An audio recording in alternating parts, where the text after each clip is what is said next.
Assalamualaikum warahmatullahi wabarakatuh. Salam sejahtera bagi kita semua. Om Swastiastu, Namo Buddhaya, salam kebajikan. Perkenalkan, nama saya Novi Arianti, NBI 121180189. Nama saya Alfiani, NBI 12118000218. Saya adalah Febiana Herlambang, NBI 12118002222. Perkenalkan, nama saya Alivia Nurfaidah, NBI 12118002226. Saya Dian Ermayanti, NBI 12118002228. Baik, untuk selanjutnya presentasi dilanjutkan oleh rekan saya Mbak Novi. Kepada Mbak Novi, saya persilakan.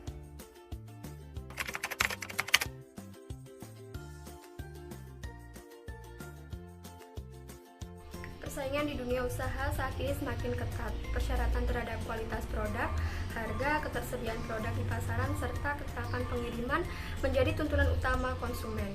Salah satu hal yang memegang peranan penting dalam dunia bisnis adalah bagaimana perusahaan baik bisa bekerja secara efektif dan efisien. Tidak terkecuali di Indonesia, perusahaan dituntut untuk dapat secara optimal membentuk suatu sistem dan melakukan koordinasi, baik di dalam suatu fungsi perusahaan ataupun antar fungsi-fungsi yang dimiliki oleh perusahaan lain. Pengembangan fungsi-fungsi yang dimiliki oleh perusahaan berjalan seiring dengan perkembangan teknologi informasi dan komunikasi. Sebagai contoh, teknologi jaringan telah mampu merubah paradigma lingkungan bisnis dari fisik menjadi electronic business. Telah banyak perusahaan yang menggunakan teknologi informasi untuk mengembangkan cross-functional enterprise system yang mengintegrasikan fungsi-fungsi bisnis secara tradisional yang dimilikinya guna melakukan de-engineer dan meningkatkan proses bisnis yang utama dalam perusahaan. Cross-functional enterprise system ini dilakukan oleh perusahaan berkaitan dengan enterprise resource planning, customer relationship management, enterprise application integration, supply chain management, dan enterprise collaboration system. Penerapan bisnis sistem dalam perusahaan biasanya menggunakan bantuan software pada fungsi per fungsi, kemudian berkembang antar fungsi yang menjadi cross-functional client atau server application. Saat ini dunia bisnis telah memanfaatkan kemajuan teknologi informasi dengan baik. Melalui e-commerce, dengan menggunakan internet diharapkan mampu menekan biaya transaksi secara signifikan. Karena saat ini internet merupakan hal yang lekat dalam kehidupan kita sehari-hari. E-commerce adalah pengguna jaringan komunikasi dari komputer untuk melaksanakan proses bisnis. Perdagangan dari e-commerce adalah penggunaan internet dan komputer dengan browser web untuk membeli dan menjual produk. Secara definisi, e-commerce merupakan bagian dari e-business, namun tidak semua e-business berarti e-commerce. E-commerce lebih sempit jika dibandingkan dengan e-business, di mana e-commerce adalah subperangkat dari e-business. E-business memiliki ruang lingkup yang sangat luas, menunjuk kepada penggunaan teknologi untuk menjalankan bisnis yang memberikan hasil, memberikan dampak yang besar kepada bisnis secara keseluruhan. Sementara e-commerce mengacu kepada penggunaan internet untuk belanja online seperti belanja produk dan jasa. Contohnya terjadi ketika konsumen mengorder tiket, buku, atau hadiah, produk berwujud maupun tidak terwujud melalui internet. Popularitas e-business terjadi dipicu karena faktor pasar dan ekonomi, yang mana diantaranya kompetisi yang semakin intensif, perekonomian global, kesepakatan dagang regional, dan kekuasaan konsumen yang semakin bertambah besar. Faktor sosial dan lingkungan seperti perubahan karakteristik angkatan kerja, deregulasi pemerintah, kesadaran dan tuntunan akan praktis etis, kesadaran akan tanggung jawab sosial perubahan, dan perubahan politik. Faktor teknologi meliputi singkatannya usia siklus hidup produk dan teknologi informasi yang muncul hampir setiap waktu. Information and overload, berkurangnya rasio biaya. Contoh kasus ini perkembangan e-business melalui e-commerce, yakni Shopee. Shopee adalah platform perdagangan elektronik yang berkantor pusat di Singapura di bawah SEA Group. Sebelumnya dikenal sebagai Garayana, yang didirikan pada tahun 2009 oleh Forrest Li. Shopee pertama kali diluncurkan di Singapura pada tahun 2015 dan sejak itu memperluas jangkauannya ke Malaysia, Thailand, Taiwan, Indonesia, Vietnam, dan Filipina. Karena elemen mobile yang dibangun sesuai konsep perdagangan elektronik global, Shopee menjadi salah satu dari 5 startup e-commerce yang paling disruptif yang diterbitkan oleh Teach in Asia. Shopee sendiri dipimpin oleh Chris Feng, Chris Peng adalah salah satu mantan pegiat roket internet yang pernah mengepalai Zalora dan Lazada. Jika dibandingkan dengan situs lainnya seperti Bukalapak, Tokopedia, OLX, dan lain-lain, maka Shopee termasuk yang termuda dan minim pengalaman. Namun dengan promosi yang gencar mampu berdiri sejajar dengan pesaing-pesaing terdahulunya.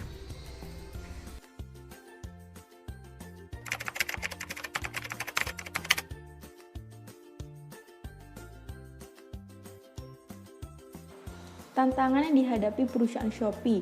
Ada 3 tantangan. Yang pertama adalah dalam menjaga konsistensi dan komunikasi yang lancar di media sosial melalui konten unik yang merefleksikan nilai-nilai dan personality perusahaan serta memastikan jalur komunikasi 2 arah dengan pengguna. Tantangan yang kedua adalah menyelesaikan permasalahan yang muncul dari hasil komunikasi dengan pengguna secara strategis dan cepat. Tim media sosial Shopee juga bertanggung jawab untuk memonitor percakapan serta menanggapi pengguna secara cepat. Tantangan yang ketiga adalah menciptakan konten yang atraktif untuk menarik pengguna mengunjungi iklan Shopee. Shopee secara konsisten menghadirkan berbagai festival belanja serta inisiatif terbaru yang dapat memberikan keuntungan lebih bagi pengguna seperti diskon hingga 95%, flash sale, dan sebagainya.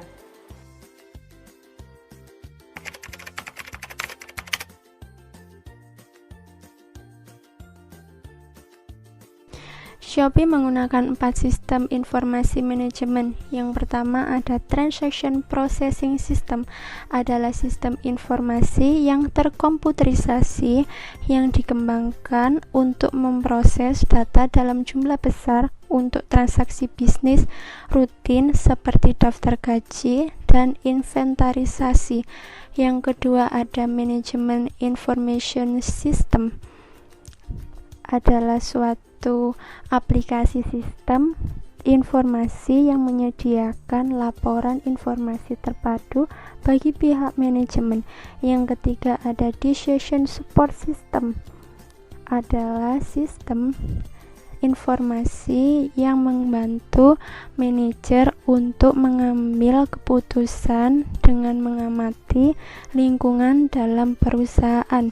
Yang keempat ada Executive Information System, adalah sistem terkomputerisasi yang menyediakan akses bagi eksekutif secara mudah ke informasi internal dan eksternal yang relevan dengan faktor penentu keberhasilan.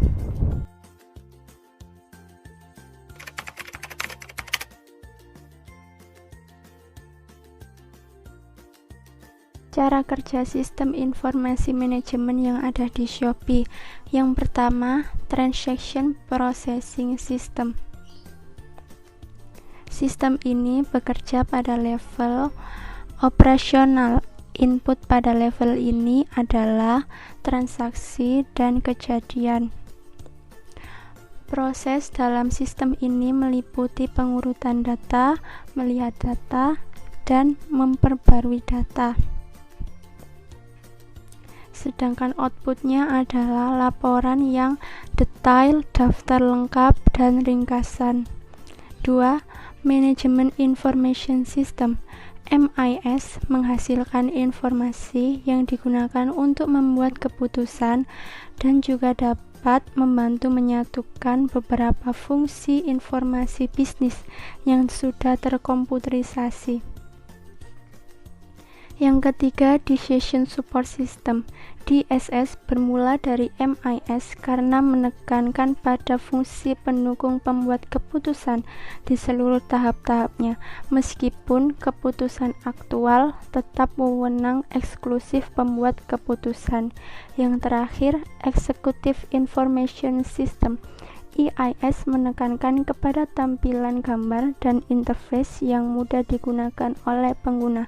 EIS menawarkan laporan yang kuat dan kemampuan menelusuri.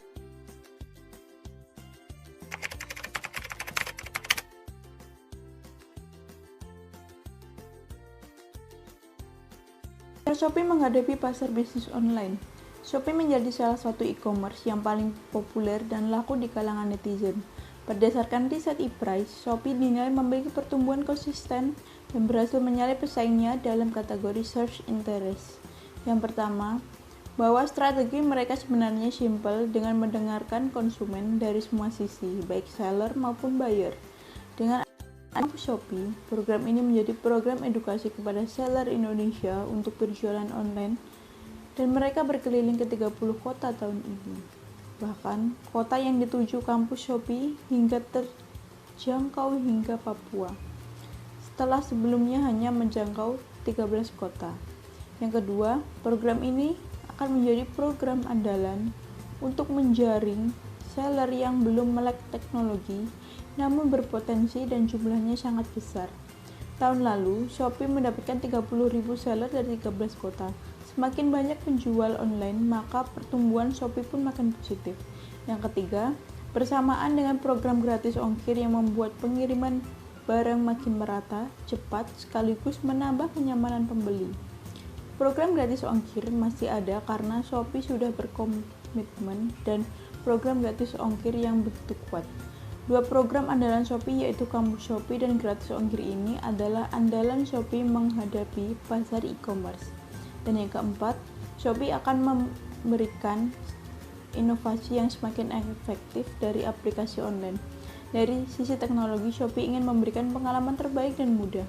Shopee fokus di aplikasi di mana sudah semua orang menggunakan HP, lalu ditambahkan program menarik. Diprediksikan inovasi ini akan makin menguntungkan posisi Shopee di dunia e-commerce.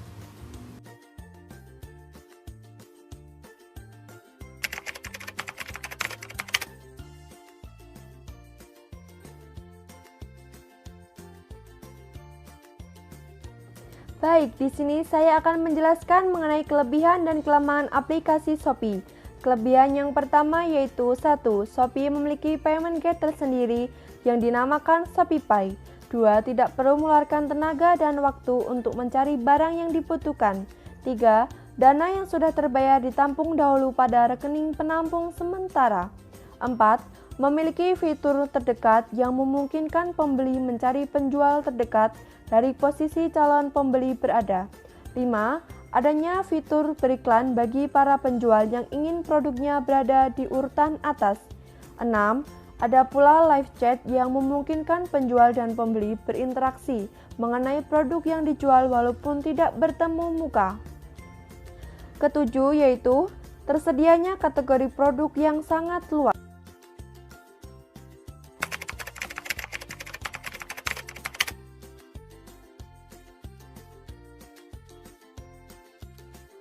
Berikutnya adalah kelemahan. 1. Payment gate Shopee atau ShopeePay belum dapat dipercaya tingkat keamanan sistemnya.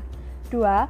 Shopee bekerja sama dengan sistem packing perusahaan ekspedisi seperti JNE, Pos Indonesia, dan lain-lain. Sehingga ketika server ekspedisi tersebut down, maka pelanggan tidak dapat menyelesaikan trackingnya. 3. Terlalu mudahnya seseorang untuk mengapply dirinya sebagai penjual. 4. Situs yang susah diakses pada waktu tertentu. 5. Produk yang ditampilkan terkadang tidak sesuai dengan realita. 6. Tidak bisa terjadinya tawar-menawar dalam harga. Dan saya sedikit ingin memberitahu kalian bahwa tujuan yang ingin dicapai oleh platform toko online ini adalah untuk menjadikan teknologi yang transformatif guna mengubah dunia menjadi lebih baik dengan menyediakan platform yang bisa terhubung penjual dan pembeli dalam satu komunitas. Target pasar mereka adalah pengguna internet di semua wilayah dengan cara menyediakan pemenuhan kebutuhan atau produk, komunitas sosial, dan layanan yang oke. Mungkin hanya itu yang bisa kami sampaikan. Kami berharap presentasi yang kami berikan dapat bermanfaat bagi audiens, khususnya bagi kami. Jika kami merasa ada kekurangan dan kesalahan, kami meminta maaf karena kesempurnaan hanya milik Tuhan. Sekian presentasi dari kelompok kami. Wassalamualaikum warahmatullahi wabarakatuh.